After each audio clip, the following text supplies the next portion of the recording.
तो चलिए ओके बच्चा लोग, फिर आगे बढ़ते हैं। आज का जो टॉपिक है, जैसा कि लास्ट क्लास में हमने डिस्कस किया था गॉस लॉ का एप्लीकेशन, उसी को कंटिन्यू कर रहे हैं। तो आज एक नया एप्लीकेशन लेके आ रहे हैं, स्फेरिकल सेल की वजह से इलेक्ट्रिक फील्ड का कैलकुलेशन यूजिंग गॉस लॉ। तो देखिए बच्चों, आज का टॉपिक है electric field due to a charge spherical shell. Electric field due to a charge spherical cell.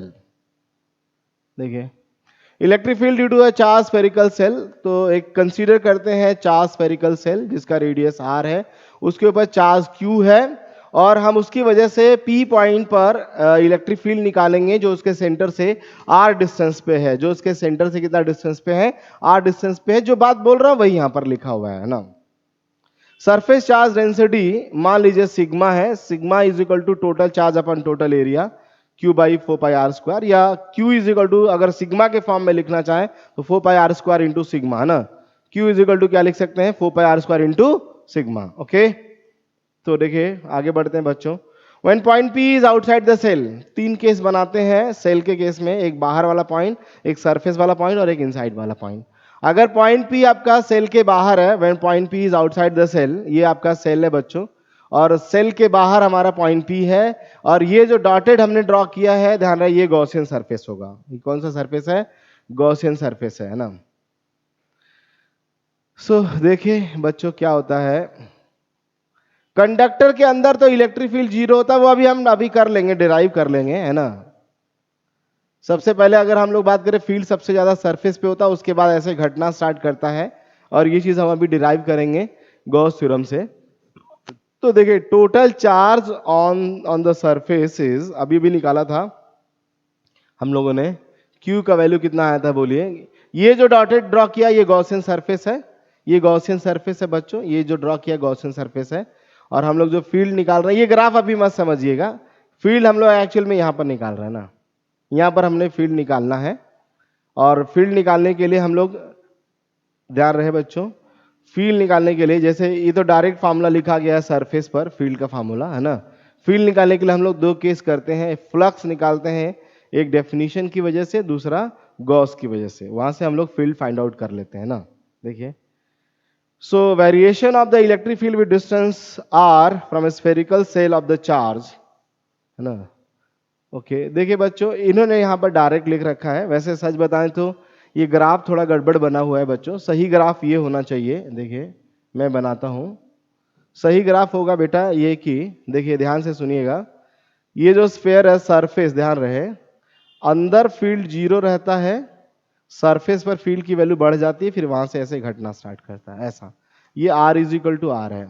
और इन्होंने अगर दिखाया, अगर यहां से लेके यहां तक R होगा, तो ये सिलेंडर, ये तब फिर ये total charge on the surface नहीं, तब ये सरफेस नहीं होगा। सरफेस अगर ये मानेंगे तो ये नहीं, तो ये सरफेस है, तो यहीं पर R इक्वल टू आर हो जाना चाहिए, और ये आपका स्मॉल r होना चाहिए, फिर ये ग्राफ गलत रहेगा। क्लियर है ना। हालांकि इन्होंने डायरेक्टली कर दिया है, मैं बताऊं, सच बता तो डिराइव कैसे होता है, यहां पे फोकस कर लीजिए सब लोग। देखो बच्चों, फ्लक्स निकालते हैं एक तो गॉस साहब की तरफ से की वजह से। तो गॉस साहब ने कहा कि जो फ्लक्स की वैल्यू होती है charge inside upon epsilon not, एक इक्वेशन बन जाएगा बेटा। दूसरा इक्वेशन बनाने के लिए हम लोग बोलेंगे field DS, F E dot D S integration is equal to total flux, and this is equal to आएगा, ई को बाहर कर लेंगे, डीएस इंटीग्रेशन 4πr², और इन दोनों को इक्वेट कर लेंगे, इक्वेशन 2।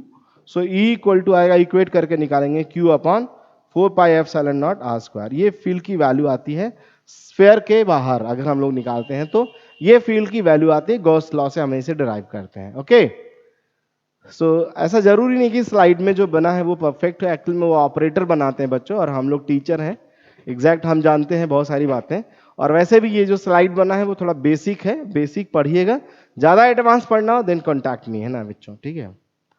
हम लोग यहाँ लिखा है consider a spherical Gaussian surface of radius R, अभी फिलहाल में वो बात लिख रखा है, और total flux through that given surface is E dot D S, this one एकदम सही जो अभी बात कर रहे थे। और इसी फ्लक्स को हम Q by epsilon not Gauss के हिसाब से भी लिख सकते हैं, और वहां से देखेंगे तो फील्ड का ये फार्मूला आ जाएगा, ये वाला फार्मूला वहां से आ जाएगा। क्लियर है बच्चों। नेक्स्ट बात करें अगर हम लोग, when point P on the surface, जैसी पॉइंट पी को सरफेस पे लेंगे, बस कुछ मत करिएगा, स्मॉल आर को कैपिटल आर के बराबर कर दीजिएगा।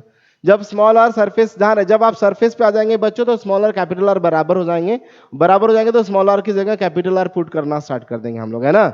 सो ये आंसर आ जाएगा बच्चा। ये एक्चुअल में ऊपर नहीं, ये देखिए ये नीचे रहेगा, ऐसे नीचे रहेगा, और आंसर आएगा सिग्मा अपन एप्सिलॉन नॉट अगर हम वैल्यू पुट कर देंगे तो। ओके, नेक्स्ट देखिए, अगर आप इनसाइड पॉइंट, ये देखिए ये थोड़ा अच्छा है बच्चों, इनसाइड पॉइंट का ध्यान रखिएगा। गॉसियन सरफेस है, रेडियस आर है, doesn't encloses any charges. Obvious सी बात है, जब इनसाइड पॉइंट बात करते हो कोई चार्ज इंक्लोज नहीं करेगा।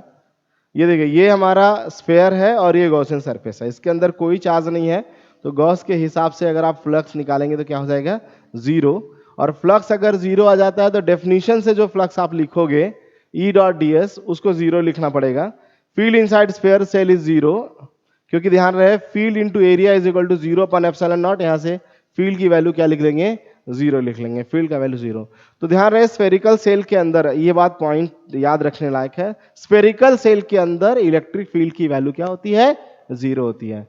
स्फेरिकल सेल के अंदर इलेक्ट्रिक फील्ड की वैल्यू क्या होती है बच्चों, जीरो होती है, याद रखिएगा। या कंडक्टिंग सेल हो तब भी इलेक्ट्रिक फील्ड क्या रखेंगे, जीरो।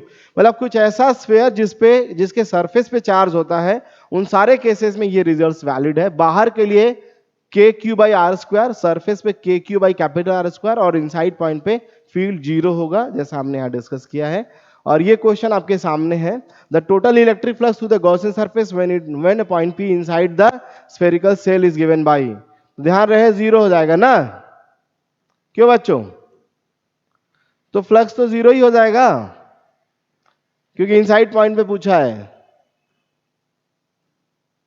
फील्ड भी जीरो होगा, फ्लक्स भी जीरो होगा। Total flux density through the surface when the point P is on the surface is given by, surface पे होगा तब किसकी वैल्यू कितनी होती है, बोलिए, सिग्मा अपॉन एप्सिलॉन नॉट। कितनी आती है, सिग्मा अपॉन एप्सिलॉन नॉट। जब सरफेस पे होगा तब फील्ड की वैल्यू कितनी आती है, सिग्मा अपॉन एप्सिलॉन नॉट। चलिए बच्चों, यहाँ तक क्लियर हो गया आई थिंक सो। तो हमने गॉस साहब के एप्लीकेशन डिस्कस कर लिए। ध्यान रहे बच्चों, जो जो एप्लीकेशन हमने डिस्कस किया है वो बहुत इंपॉर्टेंट है, सीबीएसई एग्जाम में पूछा जाएगा, आपके स्टेट बोर्ड एग्जाम में भी पूछा जाएगा, इंपॉर्टेंट है, ध्यान से कर लीजिएगा। जितना हमने करा है उतना ही, शीट में थोड़ी सी गड़बड़ी थी, मैंने वहां मेंशन किया है, ठीक है ना, उसको आप ध्यान रखिएगा। ओके, थैंक यू बच्चों, थैंक यू।